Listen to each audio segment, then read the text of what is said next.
Hello दोस्तों।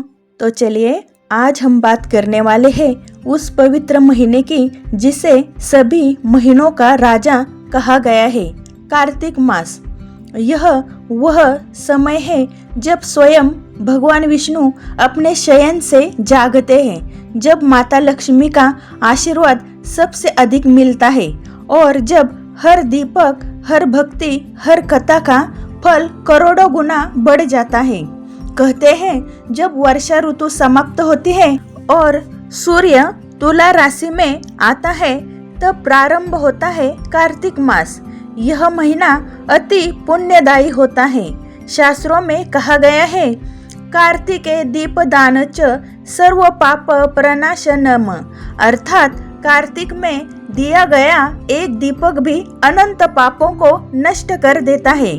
इस महीने में ब्रह्मा, विष्णु, महेश, लक्ष्मी, सरस्वती और तुलसी सभी की विशेष पूजा होती है। भक्त स्नान करते हैं, व्रत रखते हैं, दीपदान करते हैं और पूरे मन से भगवान का नाम जपते हैं। पौराणिक कथा के अनुसार आषाढ़ मास की एकादशी को भगवान विष्णु योग निद्रा में चले जाते हैं। 4 महीने तक वे क्षीर सागर में शेषनाग की शैया पर विश्राम करते हैं। इन 4 महीनों को चातुर्मास कहा जाता है और जब देव उठनी एकादशी आती है, अर्थात कार्तिक मास की शुक्ल पक्ष की एकादशी, तब भगवान विष्णु अपने निद्रा से जागते हैं। यह दिन देव उठनी एकादशी या प्रबोधनी एकादशी कहलाता है।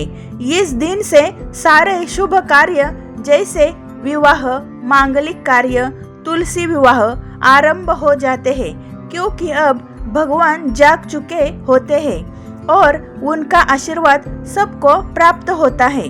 कहा गया है जो व्यक्ति कार्तिक मास में सूर्योदय से पहले स्नान करता है और भगवान विष्णु का ध्यान करता है, उसे अनंत जन्मों के पापों से मुक्ति मिलती है।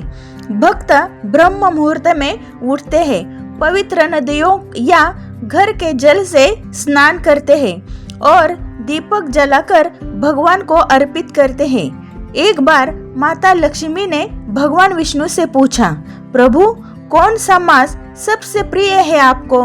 भगवान विष्णु मुस्कुराकर बोले, प्रिय, जो भक्त कार्तिक मास में स्नान, व्रत और दीपदान करता है वह मुझे सबसे प्रिय होता है। मैं स्वयं उस पर अनंत कृपा बरसाता हूँ। पुराणों में एक कथा आती है।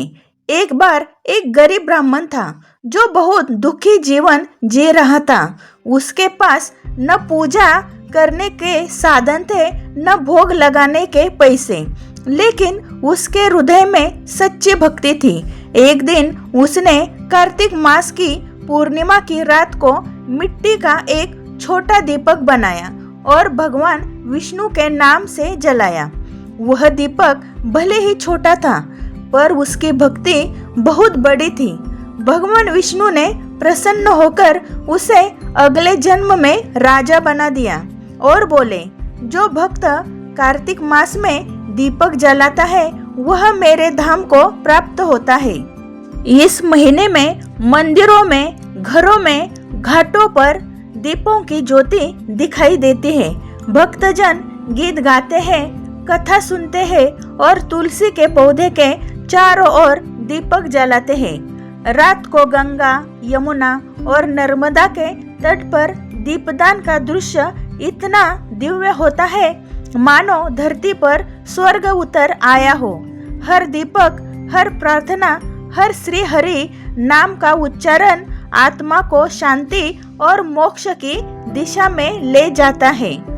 कार्तिक मास हमें यह सिखाता है कि भक्ति का मूल्य धन में नहीं, भावना में होता है। जो व्यक्ति सच्चे मन से भगवान को याद करता है, भगवान स्वयं उसके जीवन में प्रकाश बनकर आते हैं। आज की कथा है उस दिन की जब 4 महीनों की निद्रा के बाद स्वयं भगवान विष्णु अपने शयन से जागते हैं और जब पूरी धरती पर होता है एक दिव्य उत्सव, देव उठनी एकादशी।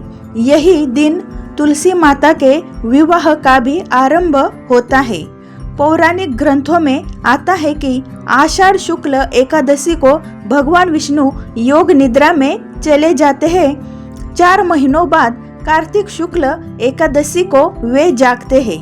इस दिन को प्रबोधिनी एकादशी या देव उठनी एकादशी कहा जाता है। कहा गया है, देवो जागृति यस्मिन दिवसे कार्तिके मासे। उस दिन जब देवता जागते हैं वही दिन सारे शुभ कार्यों का आरंभ होता है। कथा के अनुसार जब भगवान विष्णु शयन से उठे, माता लक्ष्मी ने प्रेम से पूछा, प्रभु 4 महीनों की निद्रा के बाद अब कौन सा कार्य आरंभ करेंगे? भगवान मुस्कुराकर बोले, अब समय है भक्तों को आशीर्वाद देने का और धरती पर शुभ कर्मों को पुनः प्रारंभ करने का। देवताओं ने पुष्प वर्षा की और आकाश में दिव्य ध्वनि हुई, श्री हरि जागे, अब कल्याण का समय आया है। अब सुनिए तुलसी माता की कथा। एक बार धर्मराज की पुत्री रिंदा नाम की पतिव्रता नारी थी। उसका पति था असुरराज जालंधर। रुंदा के पतिव्रत से जालंधर अजेय हो गया था। देवता उसका पराभव नहीं कर पा रहे थे। भगवान विष्णु ने धर्म की रक्षा के लिए रुंदा की परीक्षा ली। वह अपने धर्म पर स्थिर रही। जब सच्चाई प्रकट हुई, रुंदा ने विष्णु से कहा, प्रभु आपने मेरा धर्म तोड़ा, अंततः आप मेरे समान एक वृक्ष के रूप में पृथ्वी पर रहेंगे। रुंदा ने अपने शरीर को त्याग दिया और वहीं से एक पवित्र पौधा उत्पन्न हुआ, तुलसी।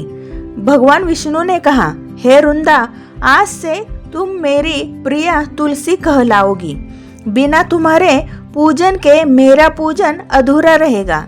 4 महीनों के बाद जब भगवान विष्णु जागे, तब देवताओं ने तुलसी माता से कहा, अब तुम्हारा विवाह स्वयं श्री हरि विष्णु के साथ होगा।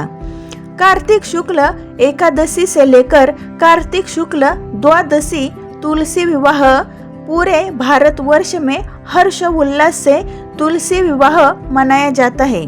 कहा गया है, यत्र तुलसी विवाह तत्र विष्णु सदा वास। जहाँ तुलसी विवाह होता है वहाँ स्वयं विष्णु का निवास होता है। भक्त तुलसी के पौधे को सजाकर कन्या का रूप देते हैं और शालिग्राम या विष्णु जी को वर मानते हैं। मंगल गीत गाए जाते हैं, दीप जलते हैं और वातावरण भक्ति भाव से भर जाता है। तुलसी के पौधे को गंगा जल से स्नान कराए, लाल या पीले वस्त्र पहनाकर सजाए, शालिग्राम जी या विष्णु प्रतिमा को दूल्हा बनाकर रखे, मिष्टान्न, नारियल, हल्दी, कुमकुम और पुष्प अर्पित करे, विवाह मंत्र पढ़े, ओम तुलसी कांताय नमः, श्री विष्णवे नमः। इस विवाह के बाद ही सभी मांगलिक कार्य जैसे विवाह, गृह प्रवेश आदि शुरू किए जाते हैं। तुलसी विवाह हमें सिखाता है कि सच्चा प्रेम और भक्ति कभी नष्ट नहीं होते। रुंदा का पतिव्रत आज भी तुलसी के रूप में धरती को पवित्र बनाए हुए है। जो भक्त इस दिन पूजा करते हैं उन्हें अखंड सौभाग्य और विष्णु लक्ष्मी का आशीर्वाद मिलता है। आज हम बात करेंगे उस दिन की जब दीपों की रोशनी में स्वयं भगवान विष्णु पृथ्वी पर आते हैं, जिस दिन को कहते हैं कार्तिक पूर्णिमा। कार्तिक मास की पूर्णिमा तिथि को स्वयं भगवान श्री हरि विष्णु, माता लक्ष्मी और शिव शंकर का एक साथ पूजन होता है। यह दिन तीनों लोकों को आलोकित करता है। पुराणों में कहा गया है, कार्तिके पूर्णिमा नामनी दिव्य स्नान तु य करेत विष्णु लोकस गच्छेत न तस्य पुनरागम। अर्थात जो भक्त इस दिन स्नान, दान और दीपदान करता है वह सीधे विष्णु लोक को प्राप्त करता है और जन्म मृत्यु के बंधन से मुक्त होता है। कथा के अनुसार एक बार माता लक्ष्मी ने भगवान विष्णु से पूछा, प्रभु, इस जगत में ऐसा कौन सा कार्य है जो सबसे श्रेष्ठ माना जाए? भगवान बोले, हे प्रिय, जो भक्त कार्तिक मास की पूर्णिमा की रात एक भी दीप जलाता है, मैं स्वयं उस दीपक के प्रकाश में अपना वास करता हूँ। माता ने कहा, तब तो यह मास सबसे पुण्यदायी हुआ और तभी से इस दिन दीपदान की परंपरा प्रारंभ हुई। देखो तो जरा, रात का अंधकार घर आता है और हजारों दीपक जल उठते हैं। नदियों के घाटों पर, मंदिरों की सीढ़ियों पर, तुलसी के पौधे के चारों ओर, हर घर के आंगन में, हवा में घी और फूलों की सुगंध, मंत्रों की ध्वनि और आरती की लय। हर दीपक जैसे कह रहा हो, हे श्री हरि, मेरे जीवन से भी अंधकार मिटा दो। यह दृश्य इतना दिव्य होता है कि लगता है जैसे स्वर्ग धरती पर उतर आया हो। एक पुरानी कथा है। काशी नगरी में एक वृद्ध स्त्री रहती थी जिसका नाम था सुधा। वह बहुत गरीब थी, पर हर साल कार्तिक मास में एक दीपक भगवान विष्णु के नाम से जरूर जलाती थी। एक बार वह दीपक नदी में बह गया, लेकिन वह बुझा नहीं, बल्कि बहते बहते एक मंदिर के द्वार पर पहुंच गया। रात में वहां के पुजारी ने देखा कि दीपक स्वयं जल रहा है और उसके चारों ओर प्रकाश फैल गया है। उन्होंने भगवान विष्णु की मूर्ति के पास जाकर प्रार्थना की, हे प्रभु, यह कौन सा दीप है जो बुझता नहीं? भगवान विष्णु ने कहा, यह मेरी भक्त सुधा का दीप है, जिसने सच्चे मन से भक्ति की है। यह दीप तब तक नहीं बुझेगा जब तक संसार में अंधकार रहेगा। तभी से कहा जाता है, भक्ति में शक्ति है, दीप में दिव्यता है। कार्तिक मास का यह दिन हमें सिखाता है कि जीवन में कितना भी अंधकार क्यों न हो, अगर हम विश्वास और भक्ति का दीपक जलाएं तो भगवान स्वयं हमारे जीवन को प्रकाशमय बना देते हैं। हर दीपक सिर्फ एक लौ नहीं है, वह आशा, श्रद्धा और प्रेम का प्रतीक है। तो चलिए दोस्तों, अब हम सुनेंगे वो दिव्य क्षण जब भक्तों की भक्ति से भगवान प्रसन्न हुए और फिर हुआ कार्तिक मास का पावन समापन। साथ ही जानेंगे इस व्रत के नियम और इसके अद्भुत फल। कहते हैं, भक्ति में जो शक्ति है वो किसी चमत्कार से कम नहीं। एक भक्त गंगादास था जो हर साल कार्तिक मास में दीपदान करता था। वह बहुत गरीब था, लेकिन हर शाम तुलसी के पास एक दीप जलाता था। एक रात आंधी चली, बस सब दीप बुझ गए, पर गंगादास का दीप जलता रहा। लोगों ने कहा, ये कैसा दीप है जो तूफान में भी नहीं बुझा? गंगादास मुस्कुराया और बोला, ये मेरे हाथ से नहीं, मेरे विश्वास से जल रहा है। सुबह मंदिर के पुजारी ने देखा, यह दीप जल रहा था। वहाँ श्री हरि की मूर्ति पर सुनहरी आभा चमक रही थी। तभी आकाशवाणी हुई, भक्त का भाव ही मेरी पूजा है और उसका दीपक मेरे हृदय का प्रकाश है।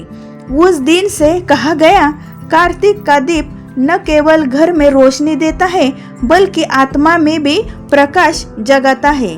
जब कार्तिक पूर्णिमा बीतती है तो भक्त अगले दिन उज्जैन, वाराणसी, पुष्कर, अयोध्या जैसे तीर्थों में स्नान करते हैं। सभी दीपक प्रवाहित किए जाते हैं, जिसे दीपदान विसर्जन कहा जाता है। यह प्रतीक है कि अब जब भगवान को भक्ति अर्पित हो चुकी है तो अपने भीतर के अंधकार को भी विदा करें। भक्त जय श्री हरि विष्णु और श्री हरि ओम तत्सम का जप करते हुए साल भर के लिए शुभता, प्रेम और प्रकाश की कामना करते हैं। जो भक्त पूरे कार्तिक मास में व्रत या भक्ति करना चाहते हैं उन्हें ये नियम पालन करने चाहिए। स्नान, प्रतिदिन ब्रह्म मुहूर्त में उठकर स्नान करें। दीपदान, सूर्यास्त के बाद मंदिर या तुलसी के पास दीपक जलाएं। भोजन, सात्विक आहार ग्रहण करें। प्याज लहसुन वर्जित करें।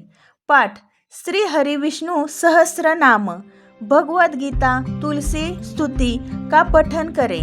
दान, जरूरतमंदों को भोजन, वस्त्र या दीपक दान करें। भक्ति भावना, मन में क्रोध, अहंकार या ईर्ष्या से दूर रहे। भगवान विष्णु कहते हैं, जो भक्त कार्तिक मास में मेरे नाम का दीप जलाता है उसके घर में सदा सुख, समृद्धि और शांति निवास करती है। शास्त्रों में कहा गया है, कार्तिके मासे य स्नान दीपदान च य करेत विष्णु लोकेश गच्छेत न तस्य पुनरागम। अर्थात जो व्यक्ति कार्तिक मास में स्नान, व्रत और दीपदान करता है वह विष्णु धाम को प्राप्त करता है और उसे पुनर्जन्म नहीं लेना पड़ता। माता लक्ष्मी सदा उस पर कृपा करती है और उसके घर में सुख, सौभाग्य और समृद्धि बनी रहती है।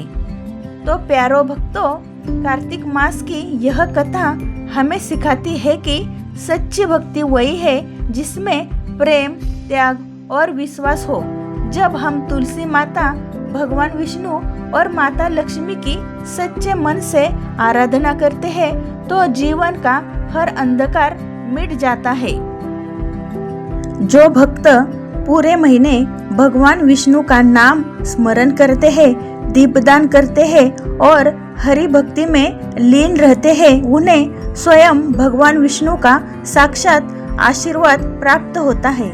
कार्तिक मास के अंतिम दिन, जिसे कार्तिक पूर्णिमा कहते हैं, भक्तजन स्नान, दान, दीपदान और भगवान श्री हरि की विशेष पूजा करते हैं। सुबह सूर्योदय से पहले ही पवित्र नदी या घर में स्नान कर स्वच्छ वस्त्र धारण कर दीपक जलाया जाता है। हे प्रभु श्री हरि, इस पूरे कार्तिक मास में जो भी व्रत, पूजा और दीपदान किया, यदि उसमें कोई त्रुटि रह गई हो तो उसे क्षमा करे और अपना आशीर्वाद दे। व्रत का समापन करते समय भक्त तुलसी माता, लक्ष्मी माता और भगवान विष्णु को पुष्प, दीप और मिठाई का भोग लगाते हैं। दीपों को जल में प्रवाहित करना दीपदान समाहन कहलाता है। यह प्रतीक है अज्ञान के अंधकार से ज्ञान के प्रकाश की ओर बढ़ने का। कार्तिक मास का व्रत इतना शक्तिशाली है कि इसका फल अनंत जन्मों तक साथ रहता है। धर्म ग्रंथों में कहा गया है, कार्तिक मास में एक दीपदान करने का फल हजारों अश्वमेध यज्ञों के समान है। जो भक्त इस महीने एक समय भोजन करते हैं, भगवान का नाम जपते हैं, तुलसी माता की सेवा करते हैं और प्रातः स्नान करते हैं, उनके सारे पाप नष्ट हो जाते हैं और उन्हें स्वर्ग व मोक्ष की प्राप्ति होती है। देवी, कार्तिक मास में जो व्यक्ति दीपदान करता है उसका स्वरूप स्वयं प्रकाशमय हो जाता है। वह दिन भर सुख, शांति और समृद्धि को प्राप्त करता है। कार्तिक मास केवल पूजा का महीना नहीं, यह मोक्ष का द्वार है। श्रीमद् भगवत पुराण में कहा गया है, कार्तिक मास में जो भक्त भगवान दामोदर का नाम जपता है उसे वैकुंठ धाम की प्राप्ति होती है। इस मास में हरि नाम का स्मरण करना, दीप जलाना और तुलसी के पास बैठकर भजन गाना, यह सब आत्मा को मुक्त करता है। जो व्यक्ति कार्तिक पूर्णिमा के दिन गंगा, यमुना, गोदावरी या किसी भी पवित्र नदी में स्नान कर ओम नमो नारायणाय का जप करता है, उसे पापों से मुक्ति, पूर्वजों की तृप्ति और जीवन में सुख शांति प्राप्त होती है। कहा जाता है कि एक बार एक निर्धन स्त्री ने तुलसी के पास एक दीप जलाया। वह दीप सारा रात जलता रहा। और अगले दिन जब उसने अपने खेत देखे तो उसमें हरे भरे पौधे उग चुके थे। भगवान ने उसकी भक्ति से प्रसन्न होकर उसे सुख, धन और सम्मान दिया।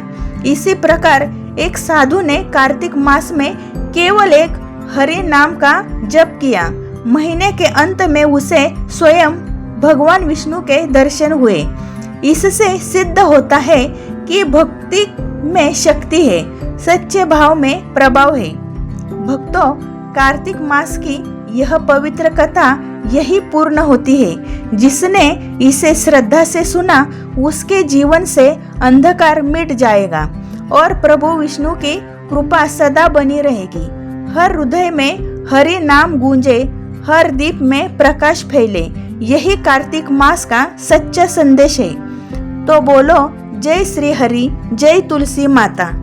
तो चलिए दोस्तों, आपको ये मेरी कहानी कैसे लगी मुझे कमेंट में ज़रूर बताइए और वीडियो को लाइक कीजिए, शेयर कीजिए और चैनल को सब्सक्राइब कीजिए।